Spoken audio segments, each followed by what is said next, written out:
টানা 41 দিন একটি আমল করুন, দোয়া কবুল হবেই ইনশাআল্লাহ। আমি নিজে আমলটির উপকার পেয়েছি এবং যাদেরকে বলেছি তারাও আমলটির উপকার পেয়েছে। অনেকে আমাদের কাছে ফোন দিয়ে বলে, হুজুর আমি আমলটার উপকার পেয়েছি। সুতরাং আপনি আমলটা করতে পারেন। ইসলাম নিজে বলে দিয়েছেন এটা হচ্ছে জান্নাতের গুপ্তধন।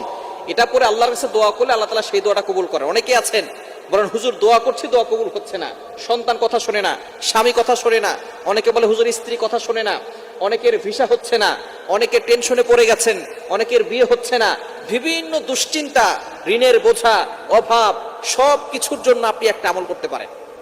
প্রতিদিন এশারা নামাজের পরে একটি আমল করবেন। আমলটি কিভাবে করবেন? আপনি এশারা নামাজ পড়বেন, 5 ওয়াক্ত নামাজ অবশ্যই পড়বেন এবং ইয়াকিনের সাথে আমল করবেন।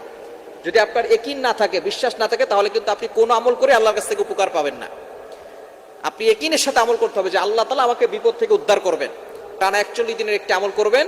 মা বোনরা যেহেতু আল্লাহ প্রদত্ত অসুস্থতার সময় আসে, এই জন্য টানা 41 দিন যদি করতে না পারেন, মাঝে অসুস্থ হন, আপনি যে কদিন অসুস্থ থাকবেন গুনে রাখবেন, তারপরে থেকে আবার করা শুরু করবেন। তো অবশ্যই 41 দিনের আগে আপনি ভালো ফলাফল পাবেন ইনশাআল্লাহ। এশারের নামাজের পরে আমলটি করবেন।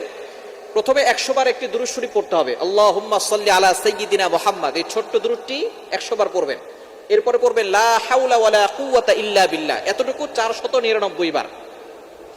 এই লা হাওলা ওয়ালা কুওয়াতা ইল্লা বিল্লাহ এটা পারেন এমন কোনো মানুষ এখন মুসলমান নাই।